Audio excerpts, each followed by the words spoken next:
I want to start with something that seems so obvious, so utterly taken for granted, that you've probably never once stopped to question it. Right now, as you're listening to my voice, there is a now. There is this moment, this present, this instant that you and I are sharing together, you wherever you are and me speaking these words to you. And it feels absolutely rock solid. It feels more certain than anything else in your experience. The present moment feels like the most real thing there is. But here's the thing, and I want you to really sit with what I'm about to say. Modern physics, not fringe physics, not speculation, not the musings of some eccentric theorist working in a basement somewhere, but the most tested, most verified, most successful theory of space and time that human beings have ever produced, modern physics, says that there is no universal present moment. There is no now that stretches across the universe and connects you to everything else that exists. The present moment, as you experience it, as you feel it in your bones right now, is not a feature of the universe. It is a feature of you. And I know, that sounds like exactly the kind of thing that a physicist says to sound profound at a dinner party. But I mean it, literally. And by the time we're done here today, I think you're going to see exactly why this is the case and why it matters not just to physics, but to everything we thought we understood about reality itself. So let's start at the beginning. Let's start with time. We use the word time constantly. We say things like, I don't have enough time, or time flies, or we need more time. We structure our entire lives around it. You've got a clock on your phone, probably a clock on your wall, maybe a watch on your wrist. We have time zones, we have calendars, we have schedules. Time is the invisible scaffolding that holds human civilization together. And yet, and this is one of those things that I find endlessly fascinating, almost nobody stops to ask what time actually is. The ancient Greeks puzzled over it. St. Augustine, back in the 4th century, wrote something that I think about quite a lot. He said, essentially, I know what time is until someone asks me to explain it, and then I have no idea. And that captures something real, because time is one of those things that is simultaneously the most intimate part of our experience. You feel its passage moment to moment, and also deeply mysterious the moment you try to pin it down. Now, for most of human history, we had a picture of time that was basically the picture you carry around in your head right now. Time flows. It flows from the past, through the present, into the future. The past is gone. The future hasn't happened yet. And the present is this razor-thin sliver of now, where everything real is happening. It's like a river, right? The water that's upstream hasn't arrived yet. The water that's downstream is already gone. And you're standing in the current, getting wet. And that picture, that intuitive river of time picture, was essentially hardwired into physics up until the late 19th century. Even Isaac Newton, who was perhaps the greatest scientific mind who ever lived, took this picture completely for granted. In Newton's universe, time was absolute. It was universal. It ticked away in the background of everything, the same everywhere for everyone at the same rate. Newton actually wrote, and I love this quote because it shows just how fundamental he thought this was. He wrote that absolute, true, and mathematical time of itself and from its own nature flows equably without relation to anything external. Time just flows universally, the same for everyone. That's it. And for 200 years, nobody had any reason to doubt this. It matched everything we observed. It matched our intuitions perfectly, and the equations of Newtonian mechanics, which could predict the motions of planets, the fall of objects, the tides of the ocean, all of it worked beautifully under this assumption. But then came the late 1800s, and a series of puzzles started to accumulate. Puzzles that, taken one at a time, maybe didn't seem that alarming. But taken together, they were pointing at something that nobody wanted to see.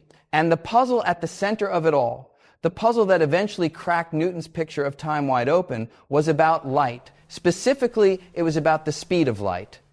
Now, let me back up for a second because I need you to understand just how strange the situation with light turned out to be. When we talk about speed, we normally mean speed relative to something, right? If you're driving down the highway at 60 miles per hour, that's 60 miles per hour relative to the road, relative to the ground beneath you. If someone's driving next to you at 60 miles per hour in the same direction, then relative to you, they're not moving at all. You look over and they're just sitting there. And that's totally obvious and totally intuitive. Speed is relative. Your speed depends on what you're measuring it against. And for everything in our everyday experience, this is exactly how it works. Throw a baseball at 90 miles per hour on a train, moving at 100 miles per hour, and the ball is going 190 miles per hour relative to the ground. Simple addition, works perfectly. So naturally, when physicists in the 19th century started thinking carefully about light, about electromagnetic waves, about the stuff that Maxwell's equations described, they assumed the same thing would be true. The speed of light should depend on your motion. If you're moving toward a light source, the light should be coming at you faster. If you're moving away, it should be coming at you slower. Same as the baseball, same as everything, except that's not what happens. And I want to be very precise here, because this is the experiment at the heart of everything we're going to talk about today. In 1887, mind you, this is before Einstein, before quantum mechanics, before any of the revolutions of 20th century physics. Two physicists named Albert Michelson and Edward Morley set up an extraordinarily careful experiment. They were trying to measure the difference in the speed of light in different directions because they expected the Earth's motion through space to affect those measurements. And what they found was nothing. No difference, zero. The speed of light was the same in every direction, regardless of Earth's motion. Now that result was deeply, profoundly puzzling. It was like getting on that train with a baseball, throwing the ball, and finding that no matter how fast the train is moving, the ball is always moving at exactly 90 miles per hour relative to the ground. It doesn't make any sense. And for about 2 decades, physicists tried all sorts of explanations. Maybe the experiment was wrong. Maybe the Earth was dragging some kind of medium through which light travels along with it. Maybe something was wrong with the measuring equipment. But the result kept holding up. Every time anyone checked, the speed of light was the same, always, regardless of motion. And then in 1905, a year I think of as one of the most extraordinary years in the history of human thought, a 26-year-old patent clerk in Bern, Switzerland, working in his spare time, because he didn't have a university position, sat down and asked a question that nobody before him had been willing to ask. What if the speed of light is always the same, not because of some weird property of the measurement, not because of some medium that hasn't been detected, but because that's simply a law of nature? What if the speed of light, what we now call c, about 186,000 miles per second, or if you prefer, 670 million miles per hour, what if that speed is fixed, absolute, universal, the same for every observer, no matter how they're moving? That 26-year-old patent clerk was, of course, Albert Einstein. And the paper he wrote that year was the special theory of relativity. Now, here's the thing about Einstein's move. It was breathtakingly simple, and it was breathtakingly radical at the same time. He just said, let's take the experimental results seriously. Let's just accept it. The speed of light is constant. It's the same for everyone, full stop. And then let's see what else has to be true if that's the case. And what he found, what followed mathematically, almost inevitably, from that single assumption was that Newton's picture of time had to be completely and utterly wrong.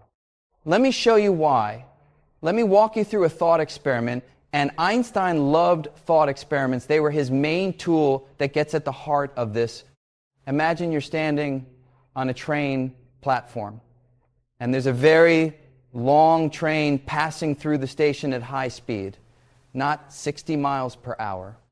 Let's say this is an extraordinarily fast train moving at, let's say half the speed of light, which is about 335 million miles per hour. Obviously, we can't build such a train, but this is a thought experiment, so we can imagine it. Now, right at the moment when the middle of the train, the center car, passes directly in front of you on the platform, two bolts of lightning strike simultaneously. One bolt hits the front of the train and the rear of the train at exactly the same instant. You see both flashes arrive at your eyes at the same moment. So from your perspective, standing on the platform, those two bolts of lightning struck simultaneously. They happened at the same time. Now, here's the question. What does the person sitting in the middle of the train see? You might think they see the same thing, two simultaneous flashes, but they don't. Here's why. The train is moving. It's moving toward one end and away from the other. And since the speed of light is constant, this is the crucial part, since the light from both bolts has to travel at exactly the same speed, the light from the front of the train reaches the person in the middle before the light from the rear, because the person on the train is moving toward the front flash and away from the rear flash. The front flash has to travel a shorter distance to reach them. The rear flash has to travel a longer distance. And since light can't speed up to compensate for this, since its speed is fixed, the person on the train sees the front flash first and the rear flash second. They don't see simultaneous flashes. They see one flash and then another flash. They conclude the lightning didn't strike simultaneously at all. So who's right?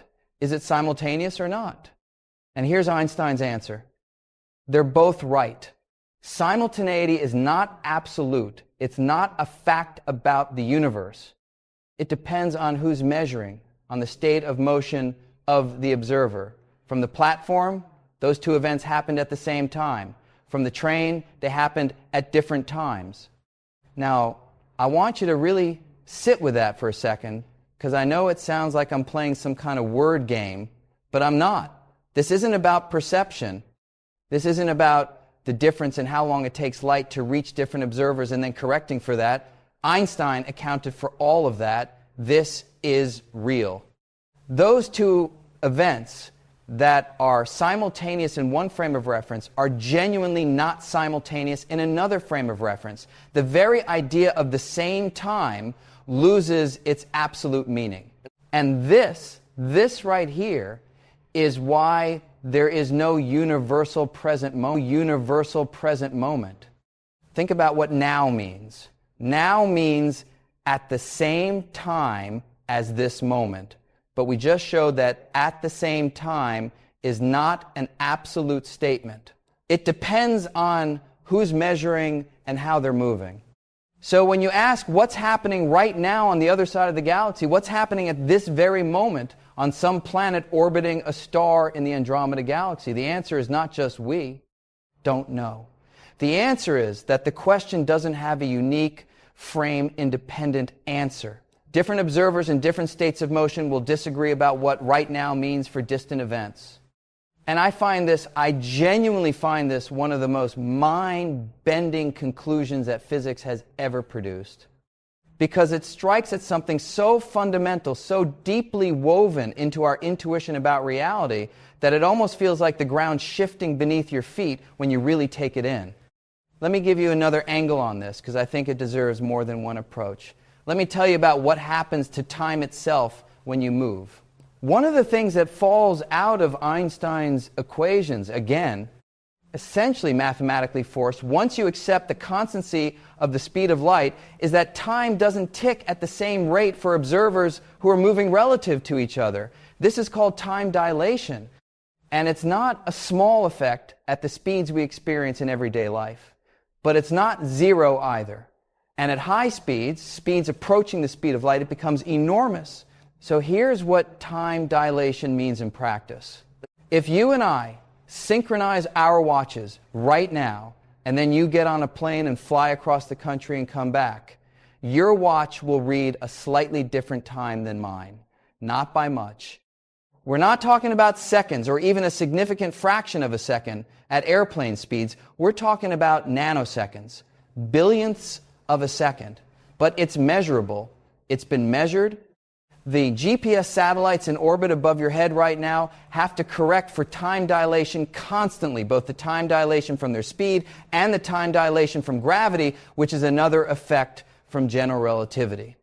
If you didn't account for these effects, your GPS would be off by miles within a day. So this is not theoretical. This is not speculation. This is built into the technology you use to find your way around town. But let me scale this up to make the human impact clearer. Let me take you on a thought experiment that I find genuinely astonishing every time I think about it.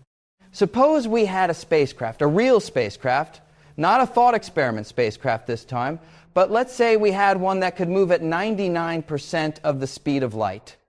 That's about 660 million miles per hour.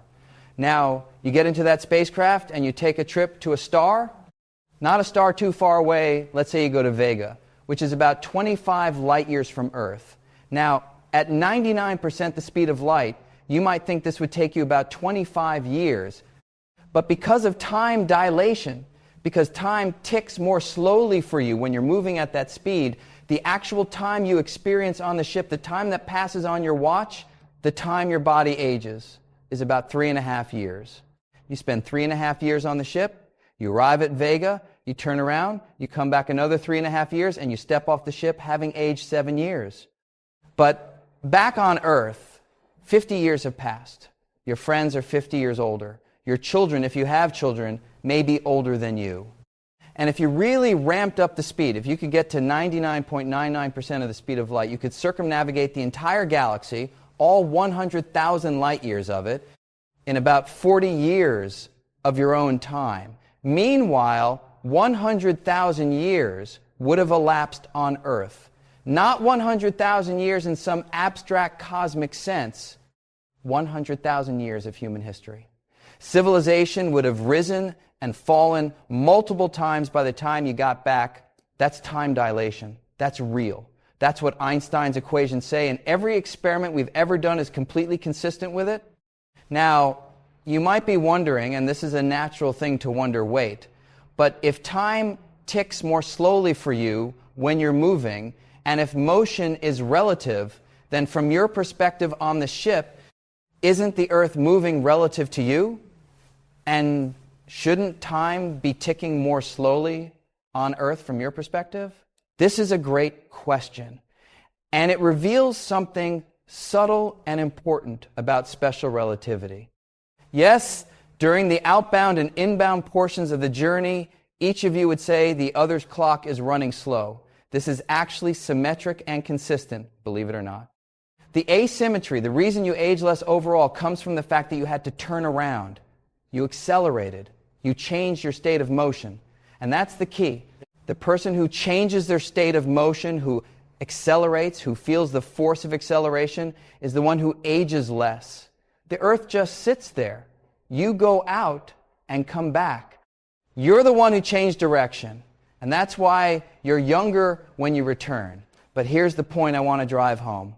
And this is the challenging pill I want you to swallow right now, because we're going to need it for everything that comes next.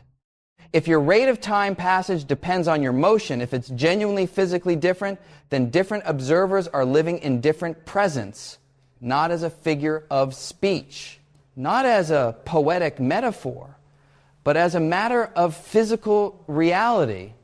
The thing you call now at the end of your 7-year journey is not the same now as what the people on Earth experience after 50 years. You genuinely lived in a different temporal reality than they did. And this has a name in physics. Physicists call it the relativity of simultaneity. And it has a consequence that is, if anything, even more disorienting than time dilation. it leads to what I think is one of the most profound and least appreciated results in all of science. Let me introduce you to a concept called the space-time block universe.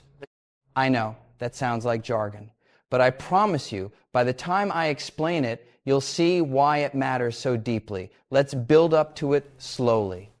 First, let's talk about space-time. Before Einstein, we thought of space and time as separate things. Space had three dimensions: left, right, up, down, forward, back, and time was just time, ticking along separately. They were independent. You could describe where something was in space and separately describe when it was in time. But what Einstein showed, and what his mentor, the mathematician Hermann Minkowski, formalized beautifully in 1908, is that space and time are not separate. They're interwoven into a single fabric, a single four-dimensional entity called space-time. Every event in the universe, everything that happens at a location in space-time. Not just a location in space and a moment in time, but a single unified location in four-dimensional space-time. Now here's where the block universe enters the picture. In this four-dimensional space-time, the past, the present, and the future all exist. They all have the same kind of reality. The birth of the universe, 13.8 billion years ago, exists in space-time. The moment right now, as you listen to these words, exists in space-time. The moment, 50 years from now, when, well, whatever happens 50 years from now, that exists in space-time too. Past, present, and future are all there, equally real, embedded in the four-dimensional structure. This is the block universe. It's sometimes called the eternalist view of time, or the B theory of time in philosophy. And it's the picture that most physicists who think carefully about this end up coming to, not because they want to believe it. Many of them find it deeply unsettling, but because it seems to be what the math is telling us. Here's why the relativity of simultaneity pushes us toward the block universe. Let me give you an example. Suppose you're standing here on Earth, and there is an alien civilization. Let's put them, 4 billion light years away. Now, there's an alien on that distant planet who happens to be walking towards you. Not literally. I mean, they're on the move in our direction, even if just slightly, even at just a few miles per hour.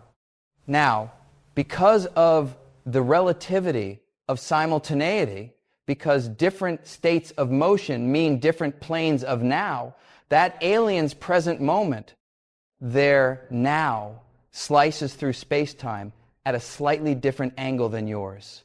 And over 4 billion light years, even a tiny difference in angle translates into an enormous difference in time. That alien's now might include events on Earth from hundreds of years ago or from hundreds of years in the future. Let me be precise. An alien 4 billion light years away, walking at just a few miles per hour toward Earth, has a now that includes what you would call Earth's history. Depending on their speed and direction, their present moment, the collection of events they would consider simultaneous with their right now could include events in our 15th century or events in our 24th century. Not because of any sci-fi technology or time travel, just because of the geometry of space-time and the fact that simultaneity is relative. And you might say, yeah, okay, but that's so far away that it doesn't really matter, right? It's an interesting geometric fact, but it has no practical significance. But here's why I think it matters deeply. It matters because it tells us something about the ontological status of events. If that alien's now genuinely includes events from our 15th century, if those events are right now in their present, then those events must be real. They must still exist in some sense in the fabric of space-time. Because now is real. Your present moment is real. So if their present includes our past, then our past must be real in the same way that their present is real. You see the logic? If every observer's present is equally valid, and it has to be because there's no privileged frame of reference, no special standpoint from which the true now can be defined, then all the moments that count as anyone's present must have the same kind of reality. And since different observers have different presents, that means all moments, past, present, and future, are equally real. The past didn't stop existing when it became the past from your perspective. It simply became the past from your perspective. It's still there in the four-dimensional block. It's still equally real. We just happen to be, from our particular vantage point in space-time, unable to interact with it or observe it directly anymore. I want to be honest with you here. This is genuinely philosophically contentious. There are serious physicists and serious philosophers who resist the block universe interpretation. They argue that there's something special about the present that can't be captured by just saying all moments are equally real. They point to things like the flow of time, the way we experience the present as uniquely real, the fact that we can affect the future but not the past. They argue that these features of our experience demand something more than the block universe provides. And, you know, they have a point. There is something mysterious here.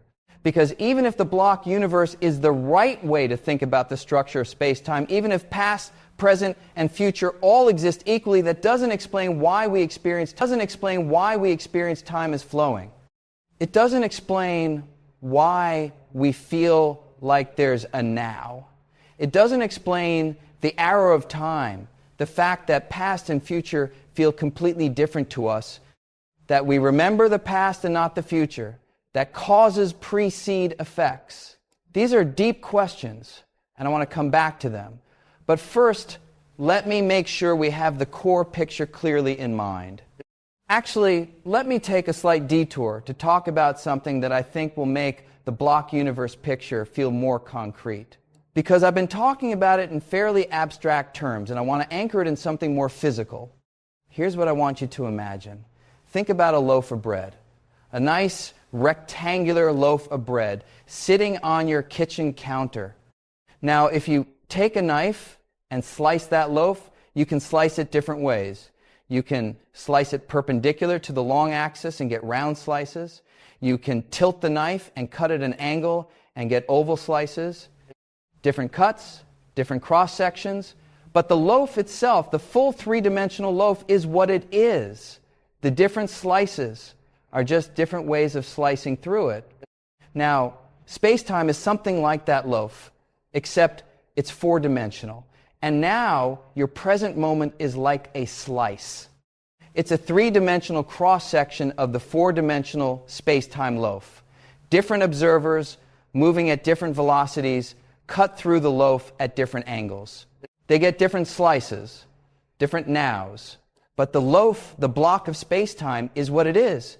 It exists, all of it. Every slice, every possible now, for every possible observer, is equally there, equally real, embedded in the four-dimensional structure. Now, of course, a loaf of bread is three-dimensional, and space-time is four-dimensional. So the analogy breaks down pretty quickly when you push it, but it gives you the right flavor of what physicists mean when they talk about the block universe. Now here's a question. This is the question I really want to plant in your mind right now, because we're going to be wrestling with it throughout our entire time together today. Here's the question. If the present moment is not a fundamental feature of the universe, if now is observer dependent, if past and present and future are all equally real elements of the four-dimensional space-time block, then what does that say about the experience of time? What does it say about this feeling, this absolutely vivid, undeniable feeling that time is flowing, that moments pass, that the present is real in a way that the past and future are not? Because here's the thing. You feel time flowing right now, I feel it too. It's the most immediate, direct feature of our conscious experience.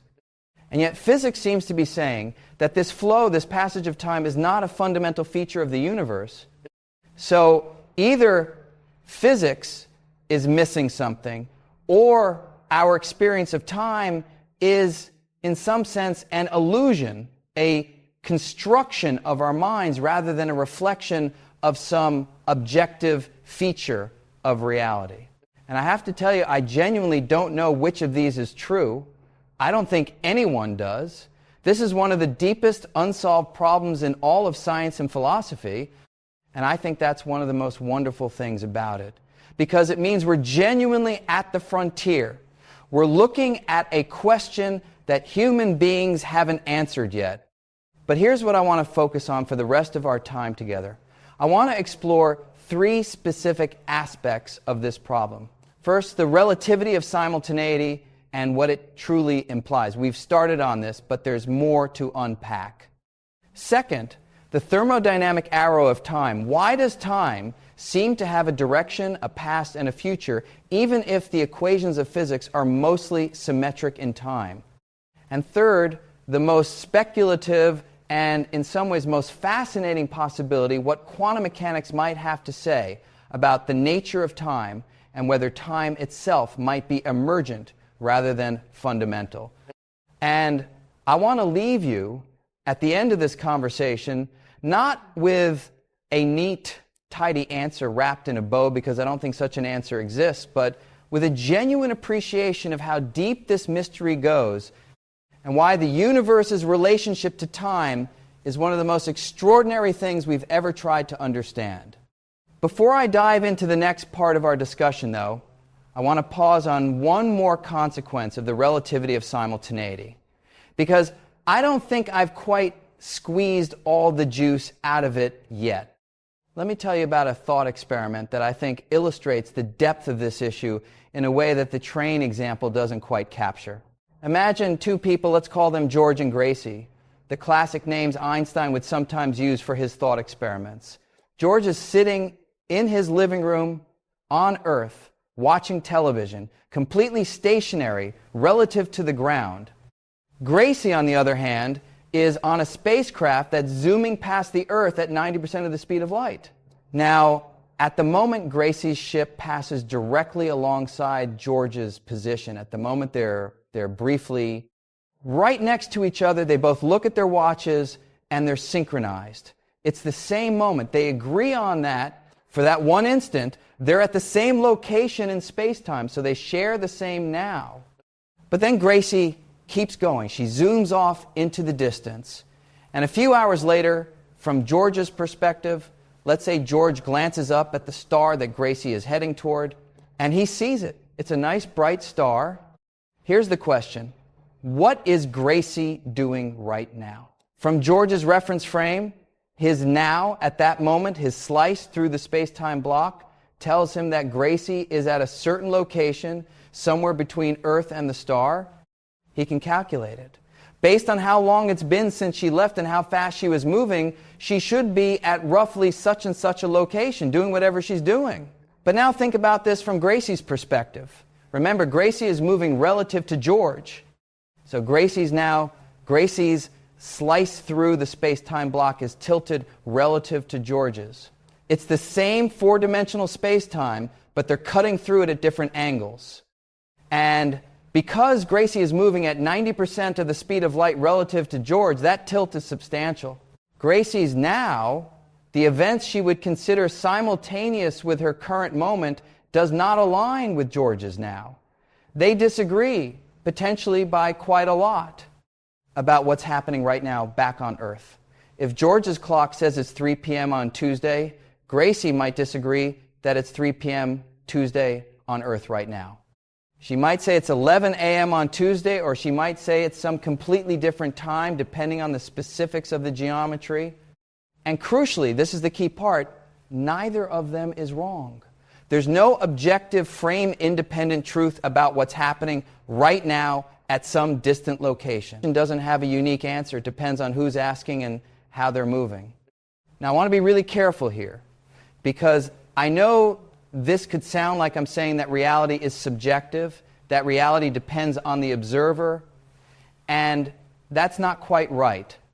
What physics is telling us is not that reality is subjective, but that the way reality is carved up into past, present, and future is observer dependent. The actual events, the four-dimensional collection of everything that happens are perfectly objective. They're all there in the space-time block. But which events are simultaneous? Which events are in your now that depends on your state of motion? It's a bit like asking which direction is north when you're standing in the middle of a field. There's an objective reality. The Earth has a magnetic field. There are actual directions. But north for you depends on which way you're facing. Rotated 180 degrees, what was north is now south. The Earth doesn't change. But north is a relationship between you and the Earth, not just a property of the Earth alone. Similarly, simultaneous is a relationship between an observer and a pair of events. It's not just a property of the events alone.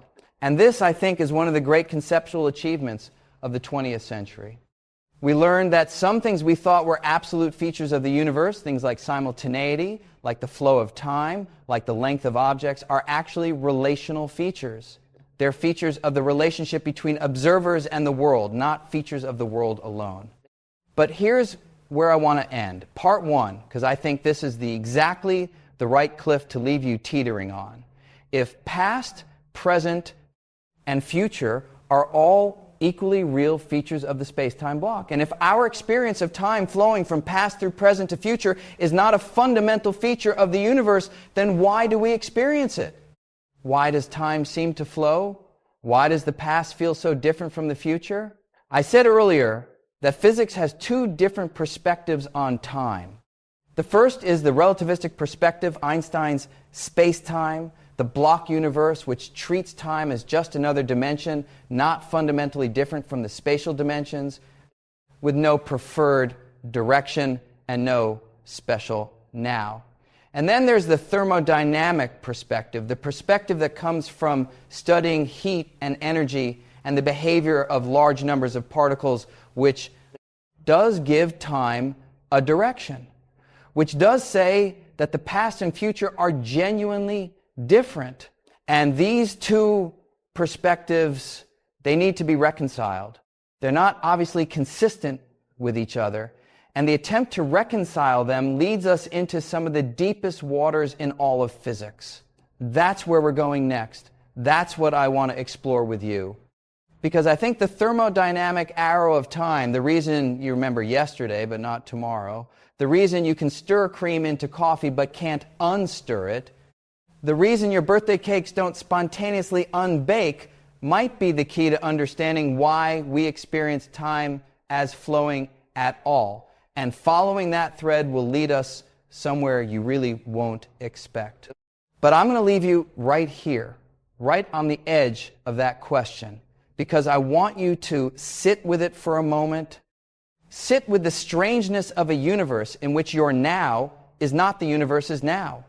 A universe in which the most vivid, immediate feature of your conscious experience, the sense that time is passing, that you are moving through moments, is not inscribed in the fundamental structure of reality. And then come back, because we're just getting started. So we left off with a question that I think is genuinely one of the most fascinating puzzles in all of science. We've established that the laws of physics, at least as Einstein formulated them, don't carve out a special place for now. Past, present, and future seem to be equally real features of the four-dimensional space-time block. And yet, you experience time as flowing. You experience the present as uniquely real. You have memories of the past and anticipations of the future. You experience time as having a direction. So the question is, where does this directionality come from? Why does time have an arrow? Now, I want to be very precise about what I mean by the arrow of time, because this is a concept that's easy to conflate with other things. The arrow of time doesn't refer to the fact that time passes. It refers to the asymmetry between past and future in our experience and in the behavior of physical systems. It refers to the fact that some processes only happen in one temporal direction. Let me give you the classic example. Imagine you're watching a video of someone knocking a glass off a table. The glass falls, it hits the floor, it shatters. Glass fragments and droplets of liquid spray outward. And you watch this happen in real time, and it looks completely ordinary. Nothing surprising about it. Now imagine someone reverses that video. You see the glass fragments and droplets of liquid scattered across the floor spontaneously gather themselves together. They fly upward and assemble into a glass sitting at the edge of the table. Then the glass floats up and places itself on the table. You immediately know you're watching the video in reverse. Not because there's some cosmic law that says glass can't reassemble itself, not because the laws of physics forbid it explicitly, but because it just doesn't happen. We all know it doesn't happen. The forward direction of that video is the direction of time. But here's the profound puzzle. The fundamental laws of physics, Newton's laws, quantum mechanics, even general relativity, are for the most part time symmetric. If you reverse the velocities of all the particles involved in the glass breaking, if you could somehow, at the exact moment of impact, reverse all the little molecular trajectories and then let physics run, everything would evolve backward. The glass would reassemble. It's physically allowed. The laws don't forbid it. So why doesn't it happen? The answer lies in entropy. And entropy, I think, is one of the most beautiful and most misunderstood concepts in all of physics. Let me try to give it to you straight. Entropy is a measure of disorder, but I don't love that description because it's imprecise in ways that matter. Let me try a different framing. Entropy is a measure of how many different microscopic arrangements of a system are consistent with what you observe on the macroscopic level. How many ways can the system look like what you see? Here's what I mean. Suppose you have a box of gas. Suppose you have a box of gas with molecules bouncing around. Now suppose all those molecules are crowded into the left half of the box. That's a very particular arrangement. There aren't that many microscopic states, aren't that many ways to arrange all those molecules that produce the result. All the gas is on the left side. So that's a low entropy state. There are very few microscopic configurations that match that description. But now release that constraint. Let the gas spread out and fill the whole box.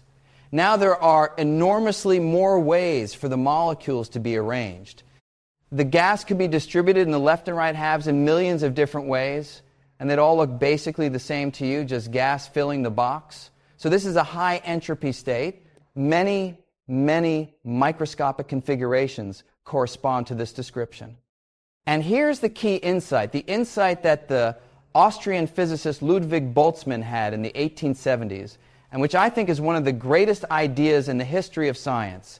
If a system starts in a low entropy state, and if you let it evolve randomly, if the molecules are just bouncing around according to the laws of physics, then over time, the system will almost certainly move toward higher entropy states. Not because there's some law forcing it to, but simply because there are so many more high entropy states than low entropy states. It's an overwhelming numbers game. Think about it this way. Imagine shuffling a deck of cards. If you start with all the cards in perfect order, ace to king in each suit, and you shuffle randomly, you're extraordinarily unlikely to end up back in that perfect order. Not because there's a law against it, just because the number of disordered arrangements is so astronomically larger than the number of ordered arrangements, that order is essentially never the outcome of random processes. You'd need to shuffle that deck something like 1068 times before you'd expect to randomly hit the ordered arrangement again. That's entropy. It's a counting argument. Disorder wins not because it's forced to win, but because it vastly outnumbers order. And so the arrow of time, the reason glass breaks and doesn't reassemble, the the reason cream mixes into coffee and doesn't unmix, the reason your room gets messy and doesn't spontaneously tidy itself is fundamentally statistical. It's a consequence of the fact that high entropy states vastly outnumber low entropy states, so random evolution almost always increases entropy. Entropy tends to increase. This is the second law of thermodynamics, and it's one of the most powerful and universal laws in all of science. And here's where it gets interesting, really interesting. This raises a question that's been bugging physicists for over a century. If the arrow of time comes from entropy, and entropy can only increase because we started in a low entropy state, then where did the low entropy come from in the first place? Think about this carefully. For entropy to be increasing now, we need to have been in a lower entropy state in the past. And for entropy to have been increasing then, we need to have been in an even lower entropy state before that. And so on all the way back.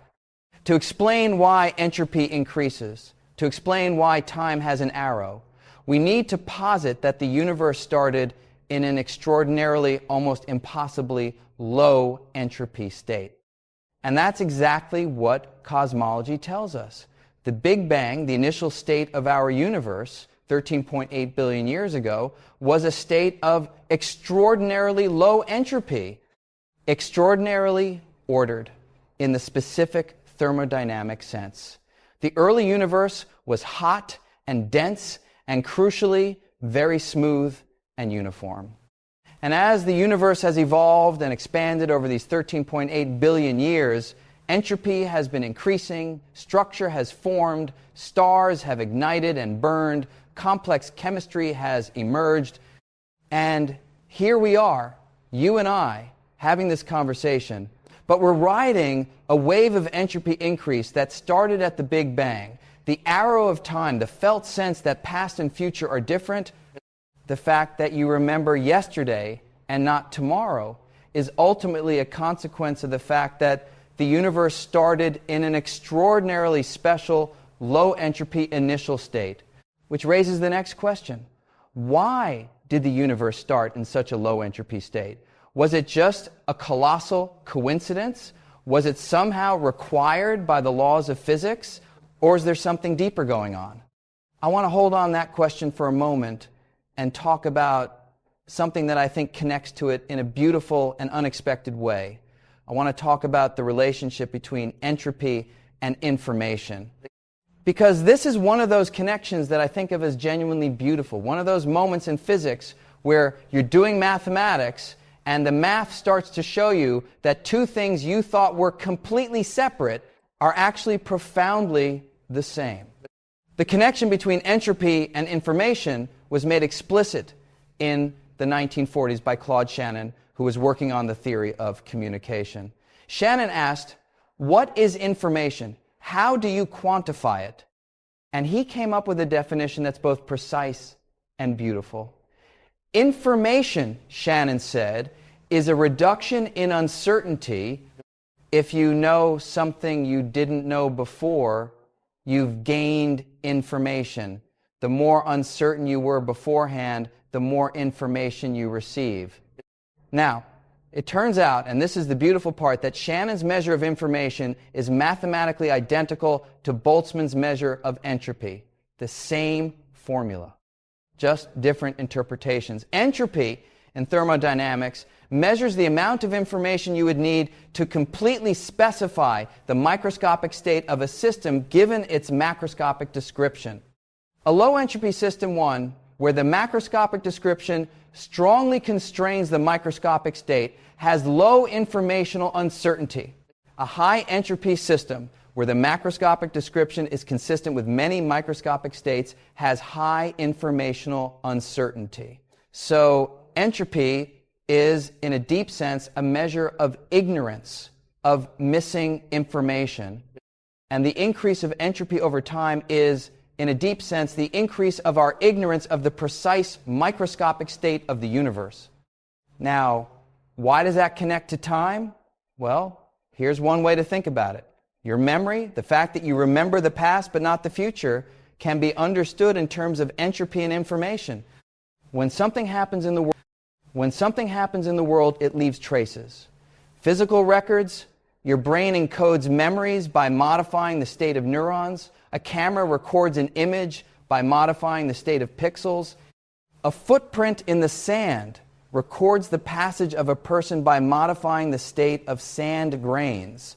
These are all low entropy states that encode information about the past. Now, can the future leave traces in the past? Generically, no. Because the future is typically in a higher entropy state than the present, and high entropy states don't leave as distinctive records. The arrow of record keeping, the arrow of causation, the arrow of memory, these all align with the thermodynamic arrow of time. They all point in the direction of increasing entropy. So here's the picture I'm trying to paint for you.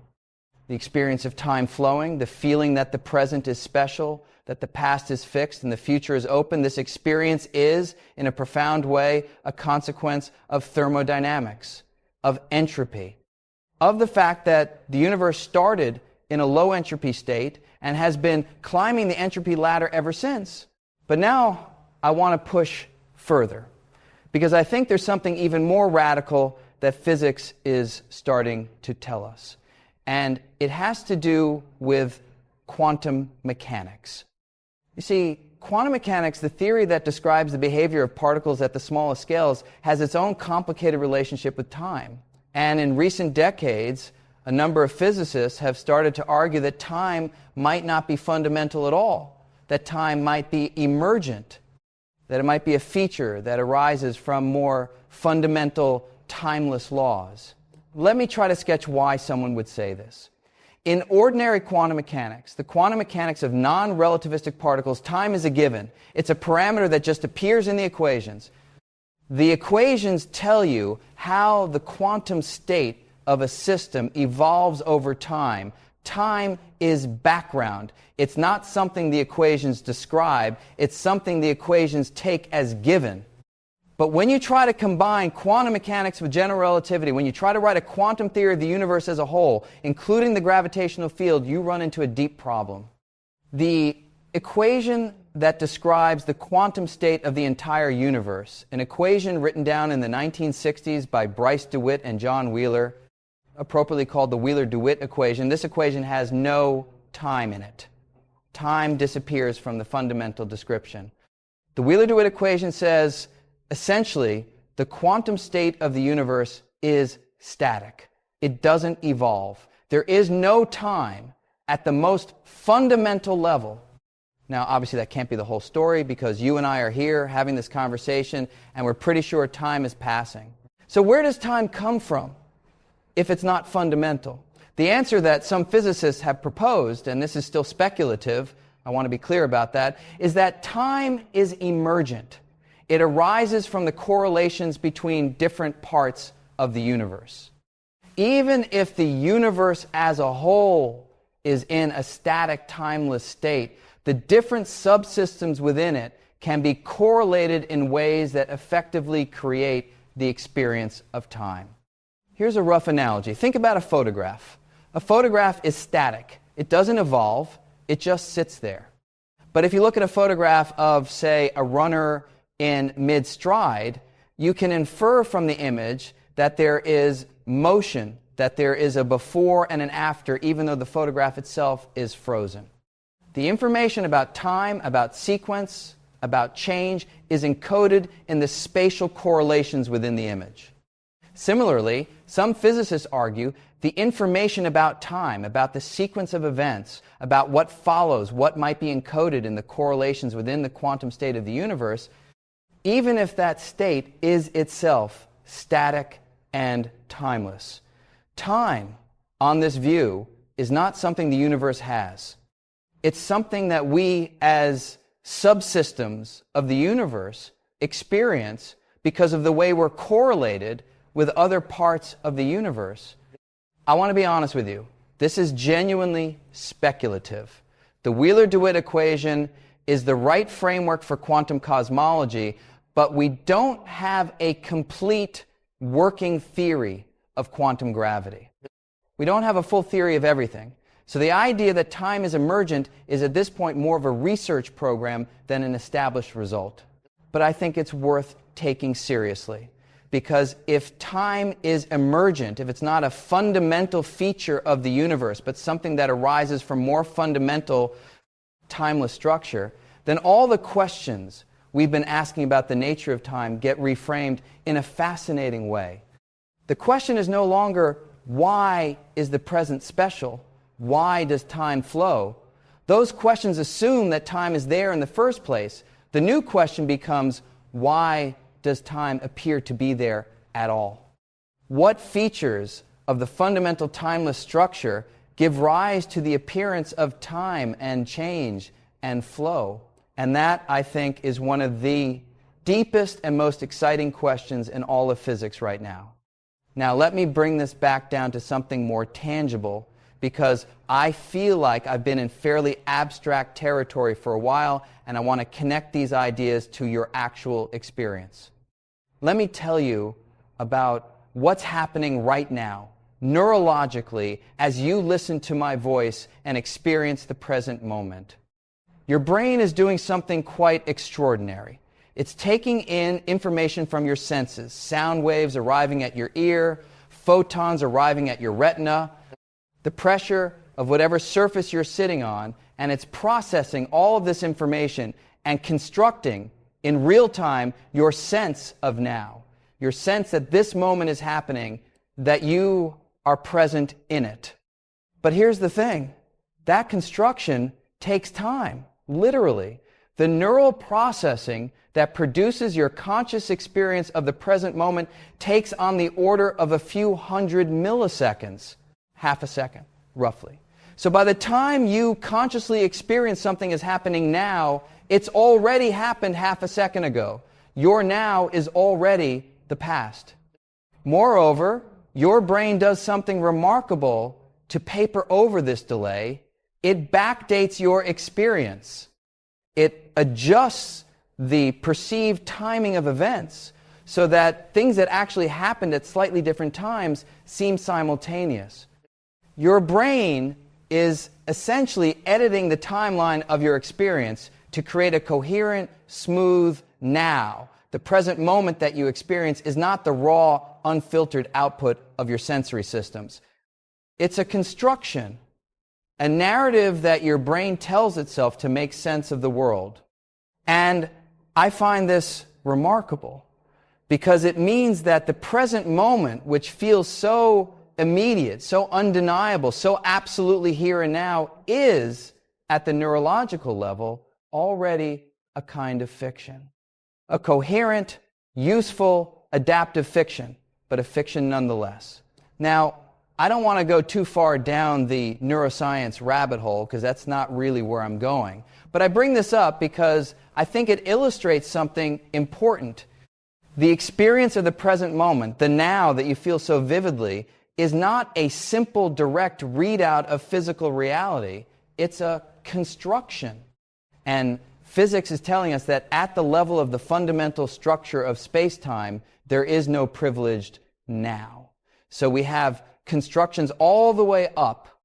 The brain constructing a now from neural signals that are already delayed, and physics telling us that any such now is observer-dependent anyway. There's a saying I like. The present is the confluence of everything that ever happened. I don't know who first said it, but I think it captures something real. Your experience of right now, this very moment, is the result of an unbroken causal chain that goes all the way back to the Big Bang. Every particle that makes up your body, every photon of light hitting your retina, every air molecule vibrating against your eardrum, they all have history stretching billions of years into the past. The present moment is not separate from the past. It is the past arriving here, now. And that's a beautiful thought, I think, but it's also a challenging one. Because if the present is just the past arriving, and if the future is just the present arriving somewhere else and someone else, then the sharp distinction we draw between past, present, and future starts to look like a convenient fiction, a way of organizing our experience rather than a reflection of fundamental structure. So let me now